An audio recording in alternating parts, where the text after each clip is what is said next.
For the next panel, I'm excited to welcome in a moment Amy Gauthier to the stage, who is the Chief Knowledge Officer at ITDP.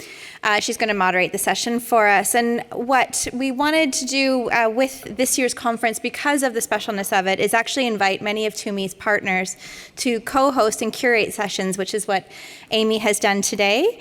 And really shine a light on this wonderful partnership that has been built over the years between organizations like ITDP and others who will be part of our breakout sessions later.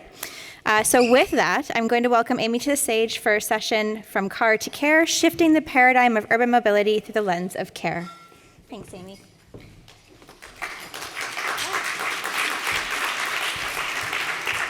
Me with my short legs. Hi, everyone. It's really great to be here. I'm really honored and humbled to be in front of this group of people and hearing all the wonderful ideas and discussions and thoughts and experiences that everyone's been sharing. So I want to say thank you. Should everyone come to the stage now? I'm going to invite my panelists to come to the stage. So please come on, step up. Hey, Anuela made it. Great.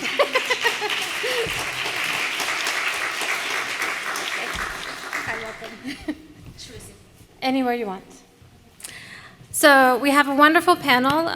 So far we have Lorena Freitas from ITDP Brazil. Yeah, for a second go, guys. So give her a hand for being another presentation again.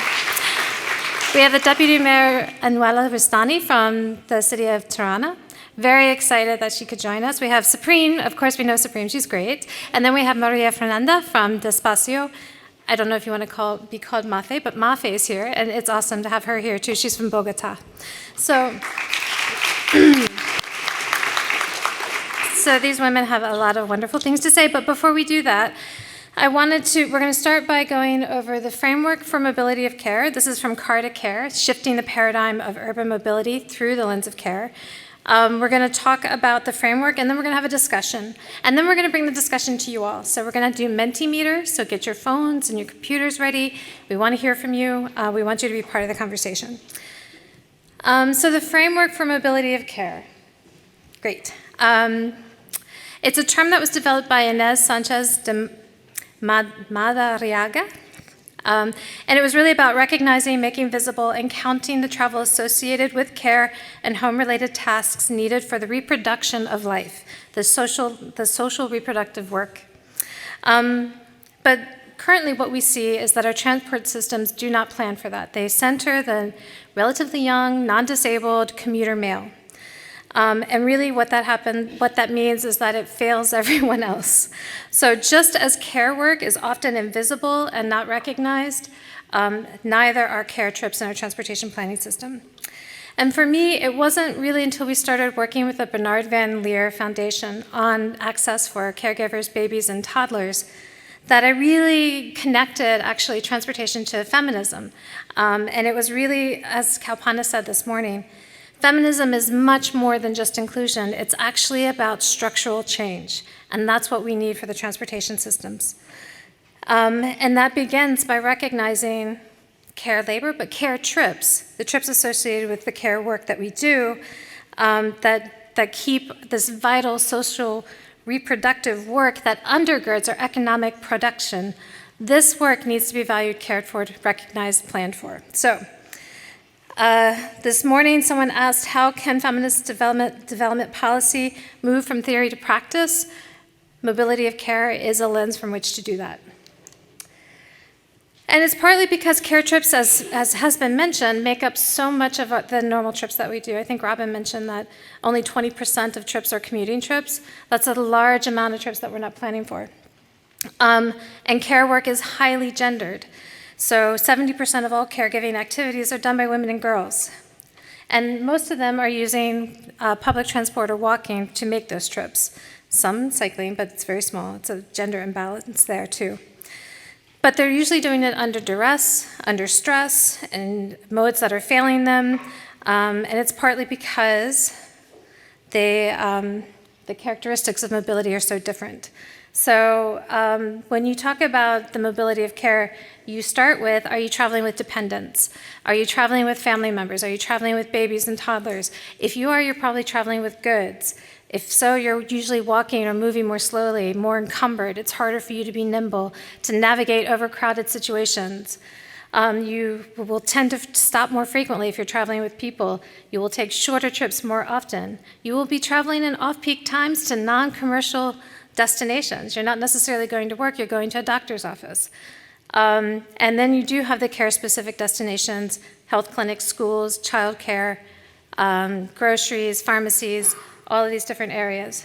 I think the biggest thing with caregivers, though, is the limited time. So because they're trying to manage all of the multiple duties of household maintenance, along with sometimes having jobs, they end up doing what's called trip chaining. So basically, you'll leave from home, you'll walk, you'll drop your kid off at childcare, you'll take a bus, you'll go to visit a family, to go shopping, to pay some bills, and then you'll take another bus to go to work. So you're fitting in multiple destinations into one trip. So that's the mobility of care, but when you're walking with a family on a sidewalk that's wide enough, if you're trying to enter a public transport vehicle with a stroller or carrying goods or with children, it's really complicated. But the good news is we have the solution.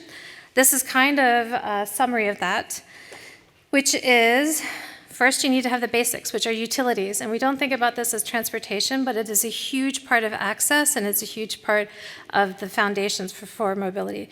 So stormwater management, if it floods, you can't walk. Garbage disposal, if it floods and the garbage goes everywhere, you can't walk. Sewage, water, utilities, electricity, those are the basics. Fine-grained street grids. A lot of cities we know don't have these kind of foundations in place for walking and cycling. And then access to public transport. Local mobility, it's walking and cycling, really. It's how you make your local trips. You need connected, continuous networks, wide, protected, dedicated spaces, and that are safe and comfortable to use. Local destinations, talked a little bit about that already, but it's the diversity of housing mixed with services and opportunities, nearby enough to walk and cycle to, ideally. And that, again, includes health clinics, schools, all of that. Informal vending is also a big part of that because it fills in a gap, in the same way that informal transport fills in gaps. Local play, open and green spaces, green infrastructure, reclaiming streets for open space and play space. The local environment is really about cleaning the air, slowing speeds, and reducing the space for private vehicles. And finally, to connect all of that to the rest of the city, you need to have reliable, frequent, safe, affordable, integrated public transport. And we call it 10-minute public transport because ideally you don't want to wait more than 10 minutes for the next thing. So that's just the opening framework to kind of talk about the mobility of care. I'm going to hand it over to these wonderful panelists to introduce themselves a little bit more fully than what I did, very cursorily. And then to start off with some opening remarks, it can be how you got connected to this, what work have you been doing? What would you like to talk about? It's all up to you. And we're going to start from the end and move down. Is that okay, Mafe? Cool. Can you hear me? Okay. Well, thanks, Amy. Thank you, everyone. Thank you, Vivian, for the invitation. Well, I come from Bogota, and well, the first thing is that I'm really happy to see so many pictures of my city and you being so happy and proud, and that makes me really happy. I mean, we know we have a lot to do, but here I am. I'm a civil engineer, and like I said in our first communication, I'm sorry for what my kind has made to streets, because I was taught by men that streets are supposed to be fast for cars and effective. Like, you have to move really fast. Then I did a master's in urban planning, and I learned that you're not supposed to do that. So I had to forget everything I learned, and then I started teaching at a university, and I had to learn how to teach something that's not supposed to happen. And then I started working in road safety, and I learned that you shouldn't do what I learned how to do. So I had to relearn my entire physics, geometry, everything that I learned about roads to be able to help with road safety. And then I met some wonderful women. When I started working in the Espacio, I met Marina, I think you all know Marina. Marina Moscoso, she is one of the heads of Women in Motion and Mujeres en Movimiento in Bogotá. And she taught me that this gender thing, this women moving women and moving, and the gender of the mobility of care was something besides or beyond just counting women. It was beyond the 50% that you want to have on bike paths, but it was beyond that. So I started studying and learning from projects in the Espacio, and I learned that we have the bad end of the stick, and that it's not learning about percentages, and it's not just that. It's learning that women make decisions based on our needs. And that has to be supported with data. So we need special data, and we need to make accounts for women. In the Espacio, before I joined them, they did this account of comparing where were women bikers dying and where were men bikers dying. For example, men were dying on the main roads, women were dying on the secondary roads and residential, commercial roads. So what's happening there? Well, they're making shorter trips. So women don't need huge bicycle highways. They need better streets on their neighborhoods. I worked on a safer vehicles for Colombia project, and I learned that cars are designed by men for men, and the crash test dummies don't have our bodies. Did you know that? And they seat the dummies, they make smaller dummies that are actually like 10-year-old boys on the driver's seat, on the passenger seat. So they test cars, not for us, but for them, for men. I learned that mobility of care is not just about women. It's who comes behind a woman. It's a child, it's an older person, it's someone who needs to be taken care of. So it's someone that walks slowly, that cannot see, maybe has a cognitive, disability. So that's what I've learned working with the people in the Espacio and working in this. It's not just a percentage, but what's happening deep down to lead to interesting decisions that normally you don't see in the books. Normally you don't see it in the engineering books. So that's something that, like, again, on my behalf, on behalf of my kind, I'm still working to change that you don't have to make streets quicker, and for the household travel surveys, those short, like 15-minute trips, don't worry about them. You don't need to take account of them. No, you do. So that's what I've learned, and that's what I bring to the table, everything that I've learned for the last years. I feel so much pressure now.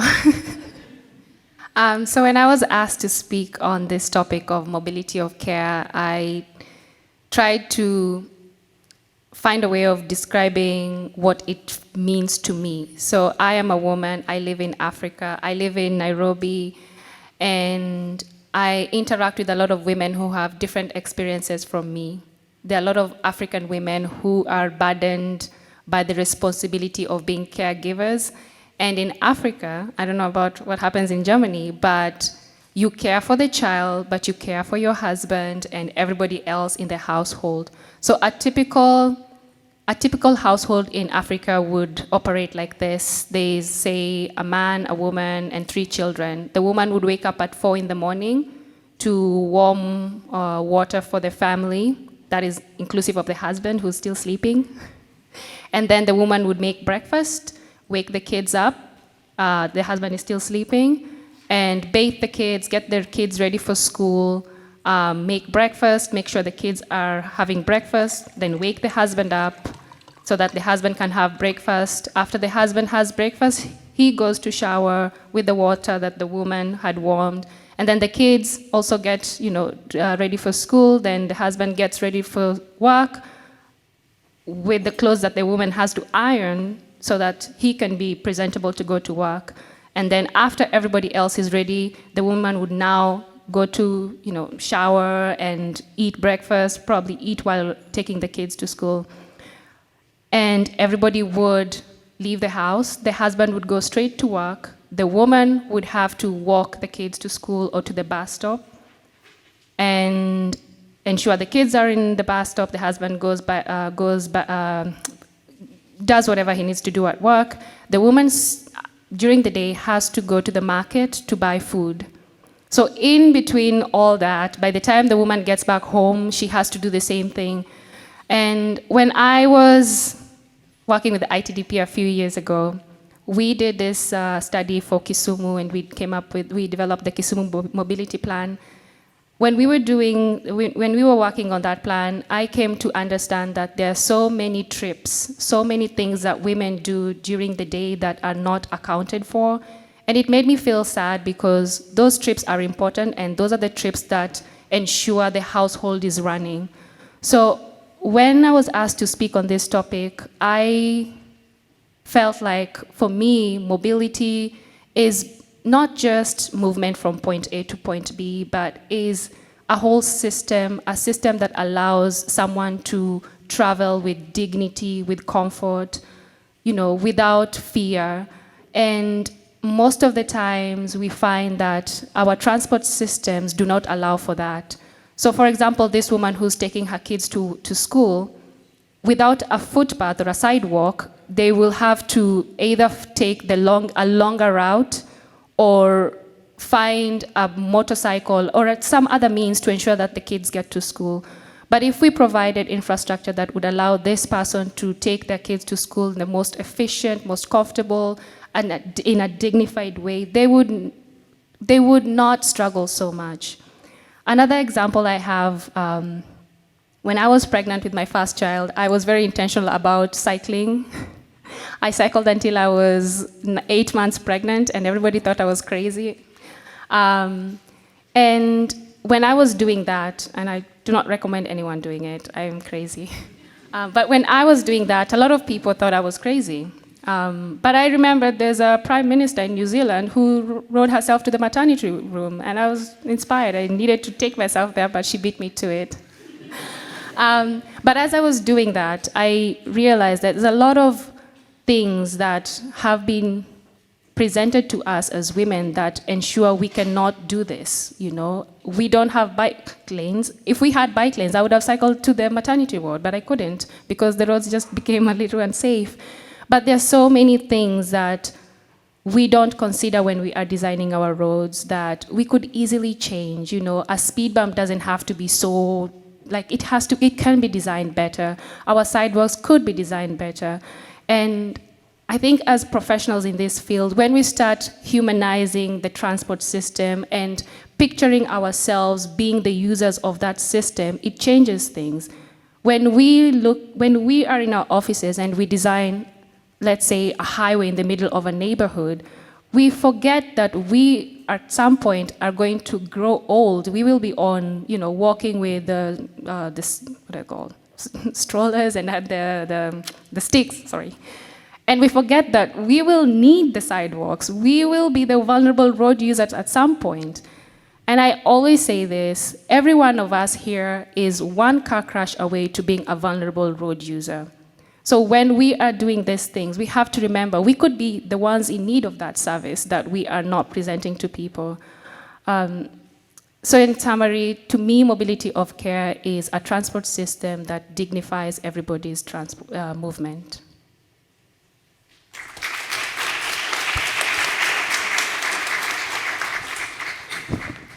Hello, everyone. Such a pleasure to be here, especially after our fantastic Feminist Voices event. So I'm so glad to see so many of you again. My name is Anuela Aristani, and I'm the Deputy Mayor of Tirana. Who has ever been to Tirana? Okay, well, it could have been worse. For the rest of you who are still not perfect, please come and visit. But But talking about transport, I mean, we really started from a very low bar, and I'm so happy to have somebody from Bogota here because we've learned so much from you guys. And the reason is, well, proximity is completely off the chart because, you know, Bogota and Tirana, like worlds apart.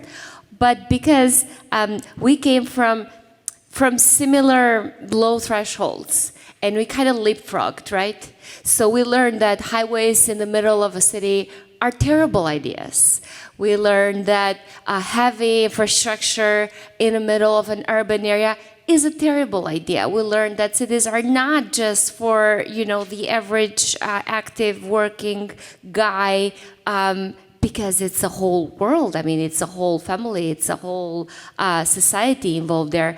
And so we learned from what were bad ideas, and sort of like, since we didn't ever have a highway, we decided not to build a highway in the middle of the city. Since we never had inherited cars and this car culture, we tried to suppress the need for that car culture as much as we can. And so, so in that sense, that's why you have so many similarities of cities that have no proximity with each other, have no common history of any sort, but in the urban sense and in the livability sense, they have these stages where they grow and they learn. And so I'm especially happy because we're talking about care, and it's a bit hypocritical that we think that there is care in anything that we've planned so far in terms of how we live with each other in urban spaces. It's hypocritical because it's not transport, it's not energy, it's not workplace, it's not separate sectors, but it's us as a society. We're not a caring society. If we were a caring society, then we would start to think of the most vulnerable when we plan our budgets, when we plan our schools, when we plan our roads, when we plan housing. We would start to think of the guy who's homeless and how to house the homeless instead of raising the standards of gated communities and how they are impeccable and how their lawns are beautiful and how they're separated from the rest of the world. This is not a caring society overall. So we shouldn't be surprised if our transport and mobility systems are not caring and they have nothing to do with care, just because it reflects who we are and how we've built our economies, how we've built our psyche, our development. It's not based on care. When they teach us operational management and effectiveness and effectivity in business school, they're not teaching us care. They're just teaching us how to be more effective and produce more for those who already have more. There's no care in any of this. There is no care in governments, in societies. There's no care in the fact that, you know, the guy that is best dressed gets the taxi before anybody else does, right? Or we respect someone who is comes from a noble family or from big money much more than we respect somebody that is asking us for something on the street, right? So yes, there is no care in transport systems, but the contrast is that transport and public transport is the most caring policy we could ever adopt. Think of it, nothing else can be as caring as giving people the equal opportunity to move around. And this is moving around. This is as important as breathing. This is as important as eating. Mobility is a basic fundamental human right. And there is nothing, no policy that is so generic and is so inclusive in terms of feeding us, in terms of nurturing us, in terms of schooling us, than public transportation. It's the most democratic, most caring of policies. And there is very little, it requires very little resources in comparison to everything else that we do have to care for as policymakers, as decision makers, as people who do put these items on the agenda. It requires minimum investment. It just requires a little bit of care. And I'm so happy we're talking about this, and I invite you all to think about it. Thank you.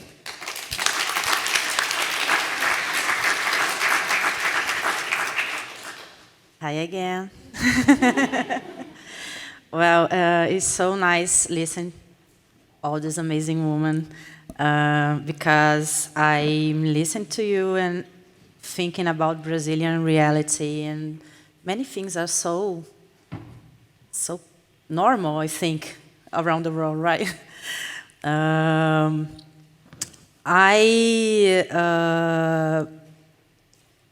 was thinking that since 2016, mobility is a social right that is in our constitution, and mobility doesn't fit that purpose. I'm so sorry, in Brazil.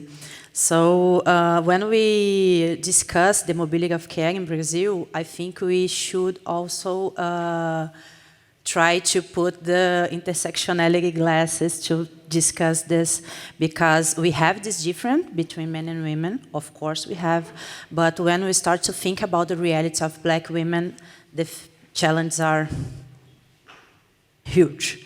It's bigger, it's deeper. And now I think that I'm here just to give you a little bit of context and ask you for help to think some solutions for Brazil, because the most part of the Black women live in the peripheral area, as I said, and this is so far away from the city centers and far away from the places where people with high and low income lives. And a big number of these women works in the care jobs, like nannies, like taking care of white families that live in that spaces where richer people lives in most parts of Brazilian cities. The transportation for this, considering this different standard of mobility that women has, is not a valid thing for Black women. I don't know if it makes sense, but what we need to understand that in Brazil there are more than the half of single mothers in Brazil are Black. These women are living in a terrible situation because they don't have access for basic things for guarantee their family's dignity, as basic sanitation or internet. More than 63%, I think, of these families are living under the misery line nowadays, 2023.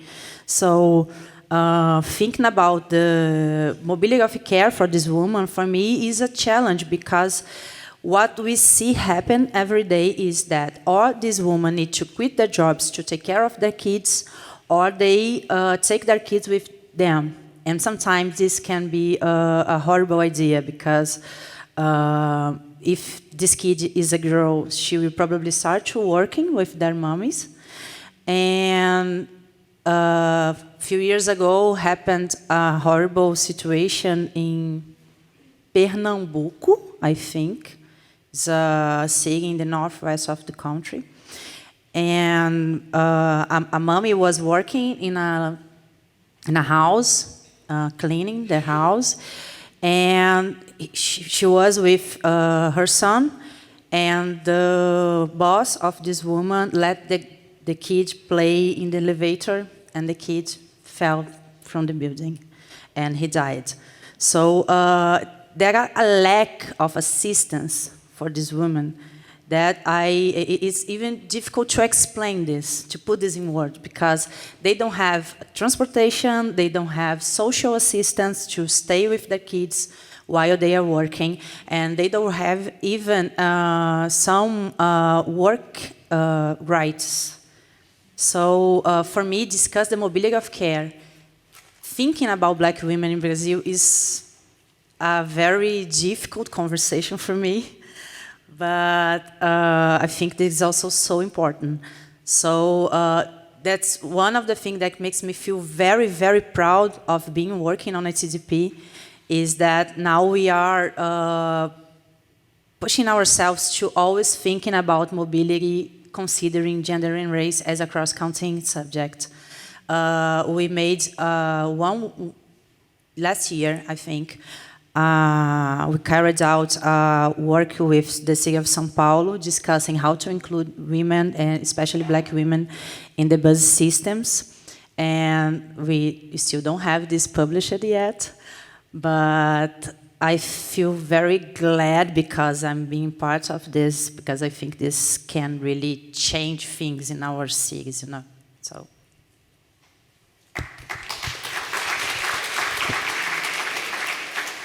Thank you all for a really great kickoff. I wanted to mention a couple things. One is, Lorraine, part of what you were saying is it's so hard to live in our cities. Like, we make it so impossible to just live in our cities, and our mobility contributes to that. But it's also a bunch of other factors, whether it's like you don't have childcare, you don't have the systems of support that you need. And I think, Anuela, you said that our transportation, I think it was you, I don't know. I didn't write initials down, but that our transportation systems mirror, yeah, it was you, because you were talking about a non-caring society. Our transportation systems mirror the values of our society. And so this is a really big change. If we are to change to a caring society, how do we do that? And I think, I wanted to pull out a quote, that's what I was looking at, a book from Kalpana, where she was like, it's the work of care that makes us human, and I think that that's really important. It's the mobility of care that makes us human. It makes us connect to our lives. So, really great kickoff. I guess the question is now, where do we go? And I think it might be good if we could talk a little bit about the solutions. Like, it's a problem, we have many problems, so how do we start the solutions? And maybe, Anuela, we can start with you, because Tehran has been doing some really amazing work, and it'd be good to hear a little bit about that, and then we can hit the rest of you guys. Sure. So our work has actually started from, and I'm glad your work with Bernard Valnier has started from kids. And since, they're not invested in political ideas, they're not really voters, right? So they tend to give you the real feedback of if something is working or not. So they are a very good indicator species. If you're doing something right or wrong, there's no politics involved, right? They're just gonna say it out loud, oh, this sucks, or I love it. And so in that sense, that relationship is really straightforward. No colors involved, it's just black or white. And so with the kids, it's where we started our work in the city, because yes, everything was wrong, right? So where do you start? And what we done with the kids was, well, first of all, we teach them how to bike. But while we're teaching them how to bike, and this starts from like 3 years old in our public schools and kindergartens, but also, private ones. We are also teaching them how to bike on the street in the protected, obviously, bike lanes, but on the street, not just in their playground, because that's easy. Yes, kids love to bike, but then do they really own the city, right? Do they feel they are citizens like the rest of us from an early age? And what that does, not only it teaches kids that, they can own the city, they can move freely, but it's also a very, very, very good tool to make drivers realize that there's also kids in the city, right? So when you're driving, it's not just you and nobody else in the world. There's also small children biking, but potentially old people walking. It slows them down at an enormous rate. Nothing that, stop signs and things like that could do. If you watch a 3-year-old bike along you on the side of the road on their bike lane, there's no way you're ever gonna park on that bike lane, or you're ever gonna, pull off a billard or stuff like that. That's one thing we're doing with the kids, other than, infrastructure. The other thing that we're doing is, it turns out that public, as you might know also in your cities, public transportation in Tirana is used, 70% of it is used by women. And those women, 90% of them use public transportation as daily as for work or care purposes, meaning they don't just opt on it, right? So they're bound to it every single day. And the rest, like men, they only occasionally use public transportation. Well, because in a lot of societies, like Albania or other countries that are emerging economies, the vehicle, if a family owns a vehicle, the vehicle is obviously managed by the guy of the family who drives himself to work. The rest is done by women, right? With public transportation. So what we're doing is we are making it impossible for cars and very possible for transportation, right? Because I mean, it has to be equalized somehow. But the logic is, if, you know, the female actor of a household is taking care of 80% of the household, that means that 80% of the investment and 80% of the focus should be on that particular mobility option, right? And so that's what we're doing with public transportation, with removing all car parkings from all the public, or all of the downtown. So cars go down, people go up, and we are sort of revolutionizing the fact that in the city center, and Tirana is very walkable for those of you who've been there, in the city center and in the main neighborhoods, we are going at a tremendous pace of pedestrianizing the roads. So that started from the city center, where we had sort of a roundabout where you just go and then decide where to go for cars, and instead that whole place is walkable. Not only is it walkable, but it's surrounded by parks and surrounded by sitting areas, which are also very important in mobility. And I do want to remind you all that is, we're talking about mobility, we're not just talking buses, we're not just talking transportation vehicles, we're also talking all the tools that make sustainable and active mobility especially possible and doable, and that includes resting areas, and that includes big sidewalks. So all of these things are things that for people who work in the city, those are routine things, right? So when you're planning a budget for the year, you're planning on some pavement, you're planning on, you know, public transportation, you're planning on a school street. And by the way, I would love to talk about school streets if I get a chance. But you are basically using the same amount of money. It's just a decision of where to put it better. And I think that the decision is very straightforward. You put it where you serve people most. You don't put it where it used to be put. You don't put it where they taught us to be put. You don't put it where the rest of the world did put it for the last 50 years and went wrong. You just put it where the data says. And the data says that, you know, most people don't drive a car.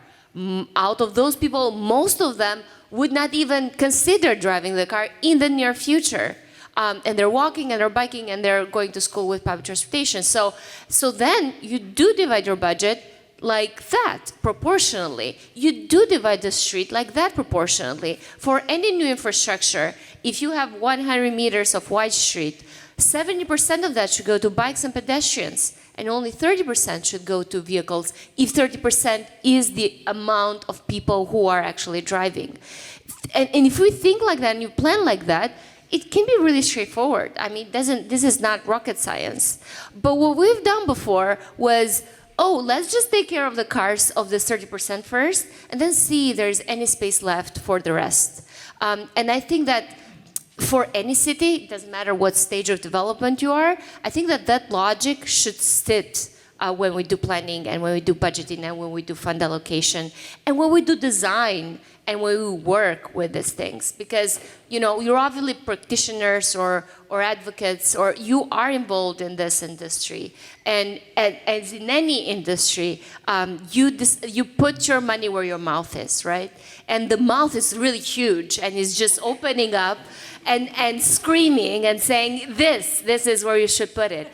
And we're still sort of like refusing to see it, but that's exactly what we're doing. That's amazing. And I do want to say that sitting is I didn't realize that sitting was part of walking infrastructure until I was walking. My dad came up to visit me in the city, and we're walking around, and he has to sit every couple of blocks just to rest. And like that didn't even occur to me. And it's the same true with like if you're traveling with young children, they need to rest too. So like it's an interesting thing to be thinking about. What infrastructure do you really need? Wow. Yeah.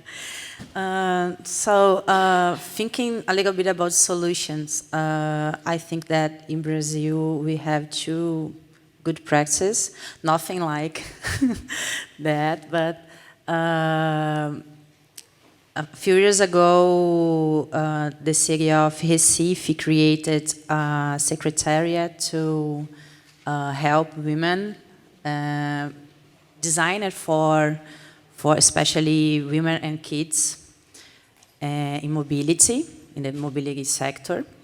And in São Paulo, as I said, they are creating a working group to discuss how to include women in all areas of the bus system. So they are including them as a planners, as a managers, and also as a drivers. So I think that could be a first step to think mobility not by the eyes of the white guys that are always using cars. You know, I think that's it. Just to say, I think institutional, setting up the institutions to mirror the goals you're trying to get to are really important. Thank you. Well, I have 3 things to add to the conversation. One is, I think we've spoken when we were planning this. We have to sell the idea that mobility of care is not just about women and making it pretty for women. It's not just planting flowers on the sidewalks or, I don't know, pink buses or things like that. It's not that. It's making it so simple and so easy that a woman with a stroller, with high heels, with a baby, with the bread, it's going to be so easy for her that she can work on it. Sometimes men said, well, why do you want to make it so easy? And the answer would be like, why is it making it easy bad for you? We're going to make it easy for you, dude. Like, wake up. Think about that. So one thing is making it for women, it's not making it pretty, but making it simple. So that's how you sell the idea. The second thing, and it's something that I know it's been done in Bogotá, and it's just that inside the Secretariat of Mobility, there's a place where women from the Secretariat of Women are sitting. So they're involved in the decision making. So they know more about mobility of care than the people from the mobility office, I guess. So they're sitting there, and it's not just a long communication, but they're right there. So that's something, making it transversal. So that's how you, I don't know, you Trojan horse your idea into them. And the third thing is something really cool that's happening in Bogotá, and I don't know if you heard about La Rolita, and I think Diego's going to talk about it later. But it's an entire public transportation system, like I'm not going to say it's an alternative, but an additional transportation system that's led by women. So the drivers are women, the mechanics are women, the heads are women, or predominantly are women. But this takes something very important to that. It's just not sit a woman under the wheel or behind the wheel or under the bus. It's not just that. It's how do you sit a woman behind the wheel? What does she need?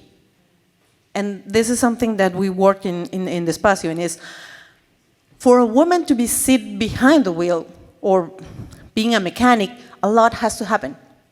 First of all, she needs to be aware and be confident enough and empowered enough to know that she can sit on a wheel or she can fix a bus. So you have to educate women. So you have to fix your education system. And sometimes we, women, don't know the basics of electronics, of electrics, of mechanics. So make it simple. So even men who don't know anything about that can work on it. So first of all, teach them. Second of all, I don't know if this happens in developed countries or higher economies, but sometimes families don't see it as well to see a woman driving a bus. It's not well seen.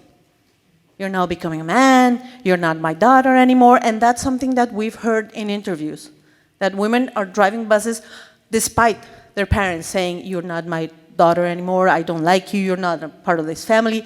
So empower them and fix the families, fix the city. So, because it's something that happened in Bogota when they announced La Rolita. You could see comments in social network, oh my God, this is gonna be so dangerous, a woman driving a bus. We have better driving experience than you men, so don't worry about it. So educate women, educate families, educate society, and then what's gonna be their workplace? How is it gonna be?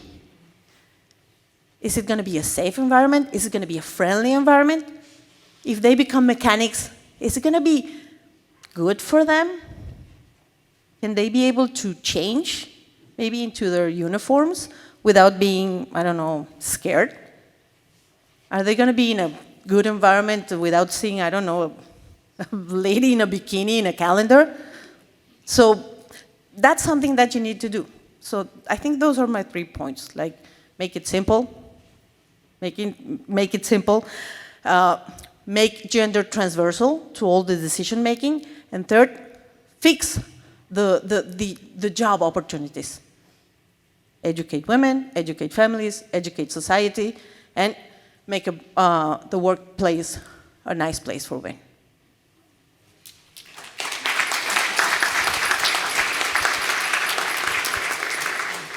I'm trying to think of something that these wonderful ladies haven't already said.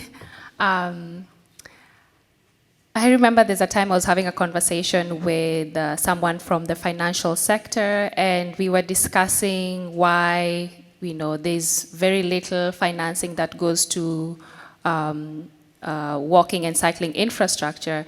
And he said that walking and cycling infrastructure is just not bankable.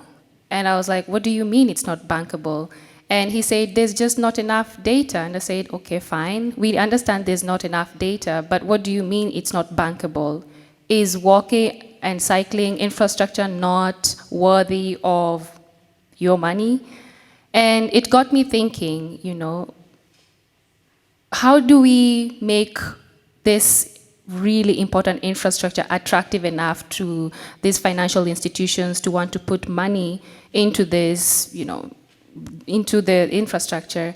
And I still struggle with that answer because I know it's so difficult, and I think I said when I spoke previously, it's so difficult to quantify happiness or actual use of this infrastructure.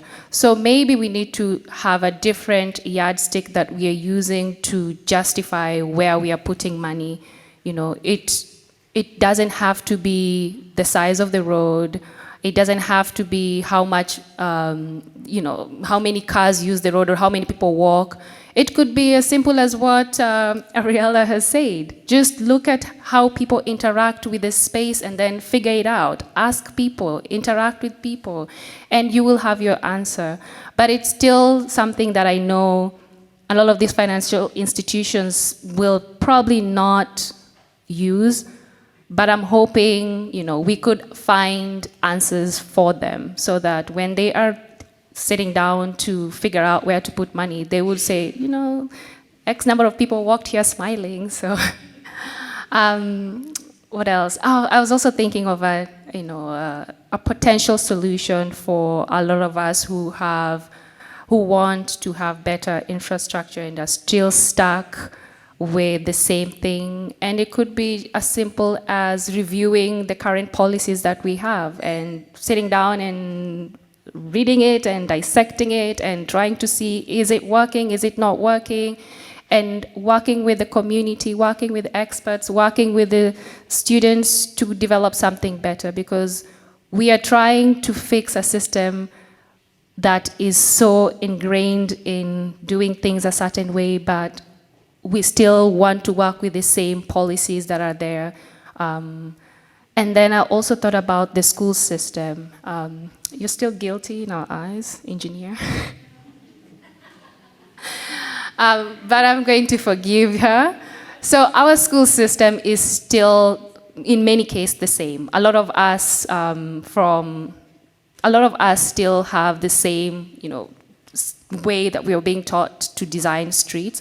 So maybe we need to go and change the engineering curriculum. We need to change the urban planning curriculum, because we are teaching it at master's, whatever level, but those in kindergarten, those in primary school, those in doing their degrees still don't. They're the ones who are being entrusted to design our streets, our cities, but they're leaving school without enough knowledge on mobility. So maybe we need to start going to schools and talking to students or talking to professors or whoever is teaching these institutions to start talking about mobility of care. Let's start putting it into the educational institution, so that by the time they're leaving that institution and getting jobs, they are not doing the wrong thing. And in Africa, in Kenya, I also wanted to just, the transport curriculum that we have that drivers use when they are learning how to drive, there is some sort of, we need to slide in pedestrians and cyclists in that conversation. When they're learning how to drive, they also need to learn how to interact with pedestrians and cyclists on the road, so that they know what to do in case someone is crossing the road. Just simple solutions that don't have to take so much resources or time, but they are doable. We just have to be very intentional about these transformations. Thank you. Thank you. We're out of time, but I'm going to beg one more minute. And if we can put up the slide really quick, I don't know if we have time for this, but we want to hear, these are the solutions we heard from the panelists. We want to hear what your solutions are. This is the beginning of the change. This is the transformation. Everyone has a role to play. So you can use your QR code, or you can go to menti.com and type in the code 3961976. And then if we can show the results as they come in, type in your solutions. I want to, and this will be really great, I want to thank everyone. And well, we didn't get a chance to talk about school streets for schools, streets for kids. But if you want to say like one blurb about it, or maybe they can hit you up during the coffee break. I don't know how, why we wait for results. This is a really, is it on? Probably not, because we're out of time. I'd be happy to talk about it later, but Streets for Kids is a very simple initiative and easily adaptable, very low budget. And what it does is, if you go and ask why there is traffic around the schools, in the streets around the schools, 70% to 80% of the traffic is caused by parents driving their kids to school from no further than a block away. And so, just because they don't feel safe for their kids to cross streets. So instead of doing that, how about you completely block the entire block around the school building for all cars, and make it pedestrian with physical barriers, even if you have to let some traffic on, depending on where the school is situated, so that the kids can safely walk from their building, which could be like 200 meters, to the school.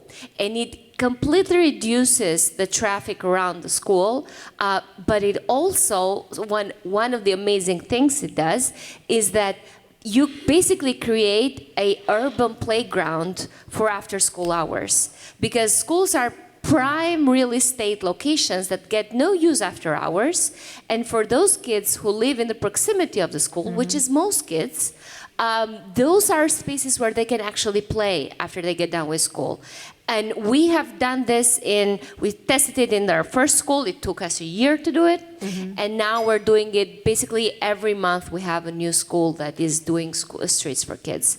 It's very low cost. I'd be happy to share some of that with you or information on how you can do it. But it really does wonders. Thank you. It's a pretty cool initiative. Can we show the results as we give thanks to these wonderful panelists?